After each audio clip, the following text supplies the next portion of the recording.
Por favor, deputado Jarbas Lima.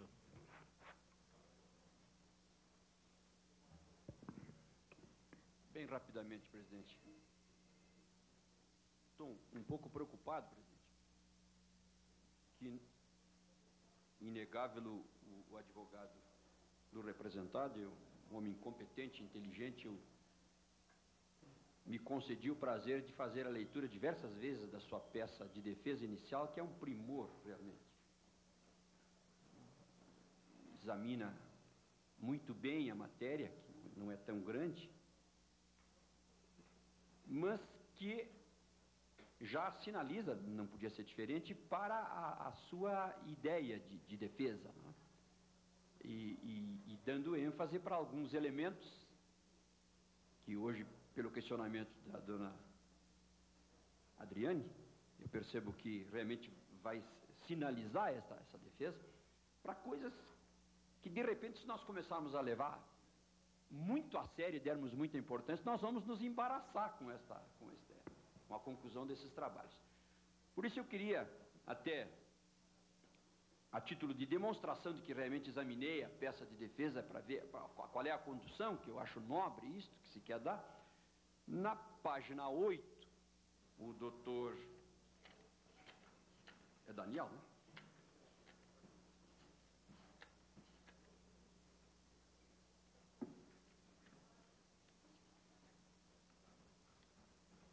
Doutor Daniel, na página 8, traz muito claramente, e se pode observar o espírito da construção da defesa, traz muito claramente a sua interpretação sobre esse episódio, valorizado, a meu juízo, um pouco demais aqui, com relação ao problema da filmagem que foi feita.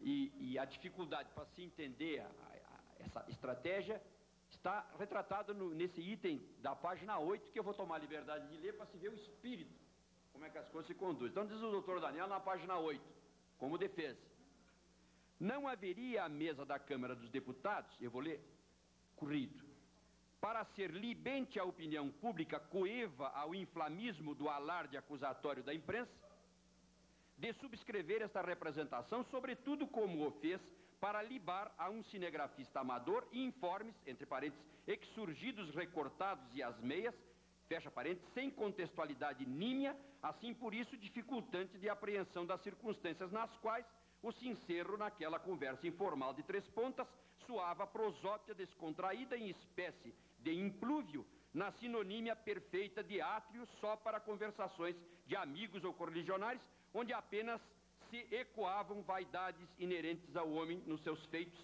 mas absolutamente sem conotações formais de repercussão de mandato parlamentar, que ali não se desempenhava nem repercutia. Esta foi a questão levantada pelo deputado Vicente Cassione. Então se percebe que há um propósito de conduzir a prova para circunstâncias que não são as mais importantes, e como nós queremos concluir esse processo com absoluta lucidez do que realmente aconteceu, eu vou fazer poucas perguntas, presidente. Primeiro, eu queria que a dona Adriane ajudasse esta comissão, esclarecendo sobre o clima da reunião. Eu nem estou preocupado com o local, com a formalidade, o informal, o clima. Se eu entendi, a cobertura pela mídia era livre. Ninguém foi censurado de estar ali e de filmar o que estava acontecendo. E eu presumo, não sei que tipo de aparelho foi usado, mas vejo aqui uma porção desses aparelhos que fazem esse tipo de filmagem, que seja um aparelho visível, não é colocado encoberta numa pasta, não, visível. Então, se tinha lá um canal de televisão, tudo o que aconteceu, aconteceu com a consciência do nosso colega deputado parlamentar. Ele sabia que estava sendo filmado. E se havia um cinegrafista particular, havia um canal de televisão que levaria isso, obviamente, no dia seguinte, se a matéria fosse boa, para o conhecimento da opinião pública, não só do município, da região, do estado e do país. Então, eu pergunto, a minha primeira questão é essa. O ambiente era um ambiente aberto, sem censura, descontraído, em que a figura principal era o deputado. A senhora confirma isso? Era um ambiente totalmente descontraído. E as câmeras estavam lá porque antes tinha acontecido a reunião ordinária da Câmara e eles estavam lá filmando a reunião ordinária da Câmara Sim, e aproveitaram e ficaram. Eu entendi. A minha pergunta é essa. O deputado percebeu a existência das câmeras? Estava na frente dele. Não havia como ele se enganar. E ele não hesitou em nenhum momento, que isso é normal. Estão filmando, eu censuro a minha própria fala. Não ouvi isso. O deputado se comportou naturalmente diante das câmeras. Não, mas a matéria não foi colocada no dia seguinte. Eles aguardaram o desabamento do Palace 2 para colocar, né? Já estavam aguardando que caísse o Palace 2? No mínimo, né? Eles estavam aguardando que acontecesse algum problema ou alguma coisa, porque quem filma e guarda uma coisa, um arquivo desse... Mas eu ainda estou... Deve ter alguma intenção, né? Claro, né? Concordo. Eu ainda estou no inicial. Eu quero ver o contexto. Nós estamos falando de contextualização. O contexto. Há uma reunião informal na Câmara de Vereadores, em que a figura principal, o deputado aguardado, parece que há, inclusive, pelo que eu vi na televisão, um determinado momento em que alguém procura explicar o atraso do deputado, que chegou um pouco depois. O político gosta de chegar depois para gerar aquela expectativa. Então, a sua palavra estava sendo aguardada. E qual era a sua palavra? Agora eu vou para a segunda parte da minha pergunta para a senhora. Eu não estou preocupado em saber se tiraram algum pedaço, se acrescentaram uma imagem. O que eu quero saber, e isso não foi negado nem mesmo pelo deputado, se aquela voz, aquela boca, aquela figura era do Dr. Sérgio Naia, e se ele disse aquelas coisas mesmo que a matéria tenha sido editada. Se ele falou, até vou mudar a redação. Se alguma coisa que estão dizendo que ele disse, ele não disse na reunião. Volto a afirmar, né, embora o senhor está falando que já sabe, que não quer dar importância. Ele disse, mas foi pinçado os pedaços. Sim.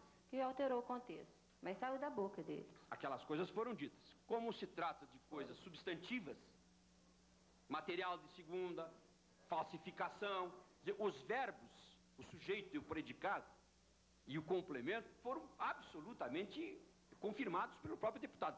Que eu quero entrar agora na segunda parte. É que a explicação dada pelo deputado e até de certa maneira pela defesa é que se tratou de uma... O deputado está contando vantagem, está fazendo bravata, ele mesmo. E aí tem a história do álcool, que ele teria sido encorajado, estava um pouco cansado. Eu lhe pergunto, dona Adriane, se este foi o sentimento das pessoas que estavam ouvindo. Se ouviam aquilo como bravata ou se estavam ali para ouvir a palavra do seu líder, que vinha falar sobre coisas fundamentais. Tanto que a gente sentiu que era bravata, que na fita mesmo foi nota que tinha as pessoas rindo. Sim.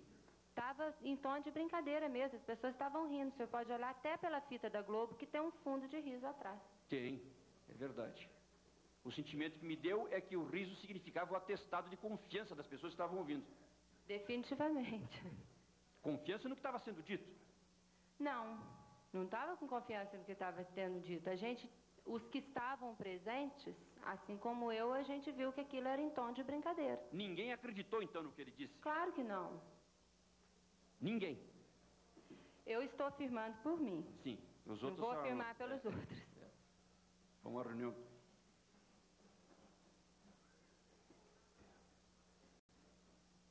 Não tenho mais nada, presidente.